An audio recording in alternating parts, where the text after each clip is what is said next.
Good morning to all of you. Today we'll have a wonderful discussion, an informative discussion with our guest of the day, Monica Kakkar, a renowned educational and consultant, teacher, facilitator, academic reviewer, content writer, and pan-India storyteller, and more.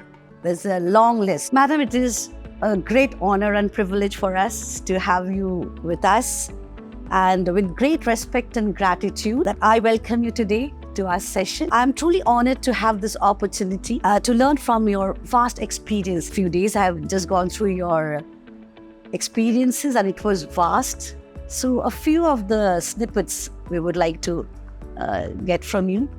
Some questions are there, and of course it will be a discussion kind. So before we begin, I'll like to know a little about you and your experience as an eminent educational consultant. Right. So Soma ma'am, it's a privilege for me to be here sitting with you and chatting with you, because you yourself are so well known and so accomplished in your field. I'm a teacher at heart, 3 decades in this profession, but then I travel the whole world working on the pedagogy and what goes inside the classroom. And but teaching and teachers are my fraternity, and pedagogy is my passion. That's your forte, actually. That's my forte, passion, and children are very, very close to my heart.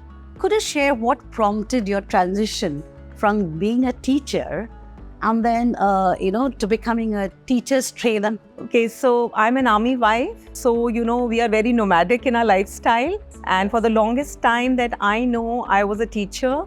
Wherever my husband got posted, I started working in the schools, where in India or abroad. So I worked in the nearest and the best school. And as I graduated as a teacher, even in the school ecosystem, we used to interact and we used to research and brainstorm on a lot of topics, how we can elevate and how we can work on the learning challenges that we find in the classroom. Especially, did you ever think of, making it more child-centric from then on? True. Of course, now NEP and NCF is talking about the same thing, but I think you have already started long time back. It was a journey long time back that we had already brought that in the classroom. Now it has been given a tag and, a more elaborate way. But mainly you believed in child-based and activity-based learning beyond the text. Absolutely. So I was very fortunate that, I got an opportunity to work in the most progressive schools of India. And also, I'm very passionate as a teacher, as a facilitator, and as a storyteller. Shows your face is glowing up. And then, the whole urge to reach out to every child in the classroom and to find tools and strategies with which we can lift the bottom half of the classroom. The weaker section. Yes. That was a challenge. Now with the teacher training and building up integration through storytelling, it is no more limited to my profession. It is the air that I breathe. So it is... And a social work, I would say. I would say. So it is like, it is everything for me. So, Be it the education side or the humanitarian, or human qualities coming out of the children, the values and all, that is your main focal point. Yes. Rather than simple... Yes. And our education system, you know it better than me, has gone a paradigm shift. And we have a lot of researchers. We all are putting our brains together to find out the best methodology and best way how we can address the learning challenges in the classroom and to reach out to every child in the classroom and leave no one behind. What was your, in today's world of competition, what would the students, would you say, able to know and do if we implement this NCF and NEP, curriculum in the classroom? I mean, if the students want to know that, what extra they're going to benefit? So the entire core is to get back to our roots. We did have Gurukul system wherein the child did everything, and on character building. And so over the years, we lost it somewhere doing the rote kind of education. Rote learning models. Yeah. So now we are working on experiential learning, on problem-based learning, on action-based learning, on sensory and tactile learning. Experiential learning, yes, you talk about. And working through stories, working through play, working through drama. through theatre, through Making it more songs, joyful and, like, yes, yeah, to using body movements, so that there is a lot of multiple intelligence that we talk Yes, about. lot of stimuli in the classroom, and we work on interdisciplinary integration of the subjects, so that and thinking based learning, wherein we do not teach subjects in isolation. Yeah. Like, I remember, like, when we used to write lesson plans, especially the pre-content, when the pre-reading activity would be, like, suppose there was a wonderful story, We Are Not Afraid to Die, in class 11th I was teaching. And it had a kind of a theme where they had, they were stuck in a storm, mid-sea, and how the 5 of them fought only never to give up, because there were 2 kids who always said that we are going to do it, And before I started that class, I remember I had shown them the Titanic video clipping, because privileged of being in a school where they had smart classes, bringing the world into the class, And suppose we taught debates or, speech. I used to let them see Shashi Tharoor speeches, Obama's speech. So that is the way, they could connect. So do you think it's the right way, to Yes. introduce the chapter or the lesson in that kind of theme? Yeah. So it's a child-centric classroom, and we have to make the children believe in their uniqueness, and we have to make children believe that they can do it. And each one of us have these unique capacities wherein we can excel in our own field. So from the very childhood, if we address the needs of the 21st century learner, who are actually very smart, and we give them a hope, we give them a roadmap, we give them a future, we will actually get them to shine in the field that they feel very aligned to.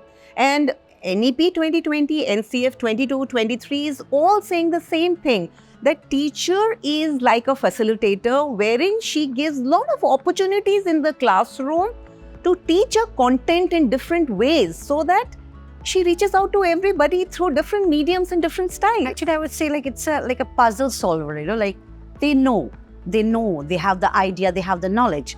You as a teacher have to just put it in those puzzles in the right way, so that they can, work upon that. Especially, if a theme of a lesson can be a street urchin or something. So as a project, I remember we had given that whenever you go to India Gate, being in Delhi, so whenever you want ice cream, if there are kids all around the street urchins, make sure that you give at least 2 or 3 to them, and that really matters, because I remember one of my students, she went to Australia to become a doctor. And then during the COVID, she sent me pictures and said, "Ma'am, I remember the project of the Lost Spring. And here we, the doctors, trained doctors, we made sure that we reach out to 100 people. We prepared food and we distributed them, and I remembered you." So that was, that is actually what the teaching should be, which goes beyond the school premises when they're in the real world around. True. And also, our need as a trainer, as a teacher, or as adults is to raise compassionate, empathetic children. So our classroom is not only children, but the future citizens of this country. So soon our country is going to be 100 years in 2047. So what is it that we want to achieve in those 100 years when we celebrate our country's birthday? We want to give adults. Today, India is the largest task force of the world. Meaning you go to any continent and you will find Indians. So what is the kind of citizens that we want to give it to the world?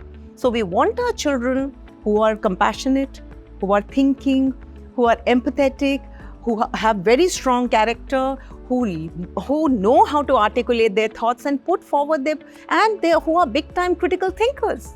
If given a chance, it's a very simple question, but definitely, you could change one thing about the education system that we have right now, what would that be and why? So as I travel the country and I see that our teachers sometimes are very overworked, overloaded, overworked in the things which we can easily simplify, in the sense that we really have to shift our mindset from rote learning and from traditional way of, I'm not saying the traditional way was not good, but we have to blend it with the modern contemporary pedagogical styles. the children and teachers should have enough time for themselves to reflect, to think what is it that went well and what is it that they need The to change. analytical thinking, because the analysis, they hardly get time for analysis because so the quality somewhere is missing, I believe. We are very syllabi driven. Yeah, very restricted because like every teacher has his or her own way to come out with beautiful ideas, but always we are so bogged down with our lesson plans and time schedules and time management and assessment tools and everything, that somewhere that creativity is going. Shobha ma'am, we are evolving, and I see some very good work happening even in tier 2 and tier 3 cities. But I still feel that the students and teachers, both of them are learners in their own way, should have more time to reflect on their work. And they should have time to put their legs up and look at the ceiling and say, okay, I did well, and this is, I need a little more space to work on this. And there are challenges in the classroom, but how I wish the needs of all the learners should be catered for. When an NEP very strongly talks about inclusivity, Yeah, but I still see it's not so inclusivity implemented. is still not very beautifully understood in the classroom. Yeah, because you have to basically, before inclusivity, we have to first train our students, to have that empathy, sympathetic, not sympathy, I would say empathetic kind of a nature where they can welcome that inclusivity. And that should become a culture. And it should not be only taught in the classroom. It shouldn't be a taboo kind of a thing that she comes from that, like a special child. I mean, that should go away. And why do you think the parents, if you want to say something to the parents of today's children, I mean, who are quite hyper about marks and all. So what is your advice to the parents actually? So my advice to the parents would be that you are a very important part of the ecosystem. And you're the strongest support system that a school has or your child has. And it's sad that we have a culture which is so marks driven. So is it because of the competition that we have in the face? It is because of the competition, but somebody should somewhere change this narrative. So if the parents take out time and take out the initiative to support what is taught in the classroom or what is done in the classroom, truly understand the methodology and give some time, undivided attention to the child at home also, it would be really very nice. And there should be a continuity, I believe. Consistency is very important. Consistency, because what they have been taught in the school should be continued at home. Right. So then that's why the parent should have a good gel and connection with the teachers. Because I've seen, in some of the situations, I've seen the father outside in the near the ice cream seller takes the ice cream and just throws it down. Okay, in the school, the child is taught to keep the wastage in the bin, garbage bin. So the child gets confused there. So there we, as a parent, I think, should be very careful what we are doing, what we are saying, because they are the role models and the child spends most of the time with them. True. And whenever we want a child to do something, we have to become a role model ourselves. So if as a parent, I am spending too much of time on the mobile, and I am checking my child on the posture when my posture is not correct. So I think we can't do it immediately, but we should just keep trying and make efforts to do it. Technology, like digital text and all those animations in the class rooms are really very See, for a learner, visual is very interesting, and the concepts which are taught through audio, video, like experiential learning, are very powerful tools. But we need to balance. Yeah, too much of technology also somewhere, they somewhere becomes an obstacle for your imagination. It kills your imagination. Because if you remember our days, I'm of another generation, of course, that we didn't have mobile, we didn't have internet technology, but we have imagination. We read a lot. Now these kids do not read, we read a lot. We were mostly bonded with families, now. That is why, Soma ma'am, there is so much of literacy and numeracy poverty, because if we do not push the reading programs in the early years and the parents do not support the reading programs at home, we will not have a generation who will love to listen to stories, write stories, be creative. From the infancy, I would say, because in our family, I'm privileged to have a parent. I mean, my parents who were avid readers.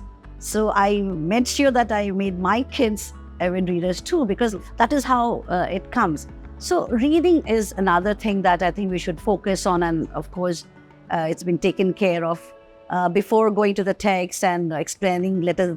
Silent reading, I think, is a part of our It's beautiful. Starting from the early years where we have circle time and we have wordless books. And so why should we end a story with the same ending? Yeah, they were given a lot of questions, opportunities. Yeah.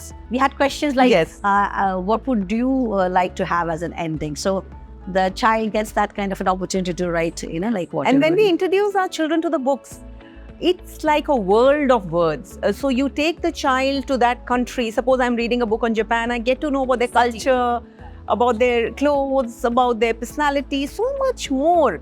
So I think in school and at home, reading should be mandatory, and we should give more opportunities to the child. And do you think that even questions pattern should be absolutely different, where the children have lots of scope to really bring out their expressions, rather than what this said to what, who said to who? I mean, that same pattern of questions also, I think, should change now. Yes, though it's changing. So, ma'am, assessment pattern tools are changing, definitely. Tools have changed, and reading comprehension has come up very well nowadays. Yeah, because even CBSE in class 12, I will remember 4 comprehension passages, which were only 1 or 2 in our time. So how I wish it reaches all schools and all classrooms, and wherein if our efforts are combined together and all of us put our best. Yeah, teachers also should, we should have more and more of teacher trainings and unique personality like you and learned person who can really,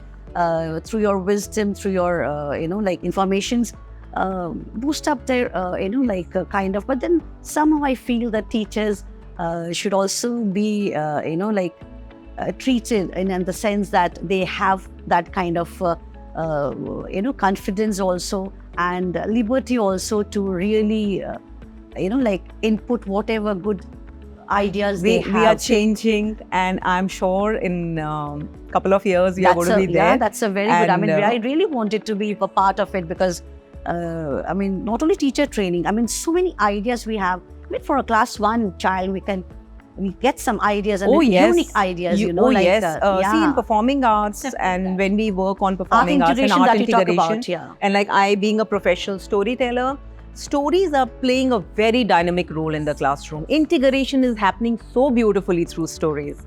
So now, modulation of voice and intonation is also very important to teach that, So in our time, we used to have SUPW, which now I see happening. The classroom walls are blurred.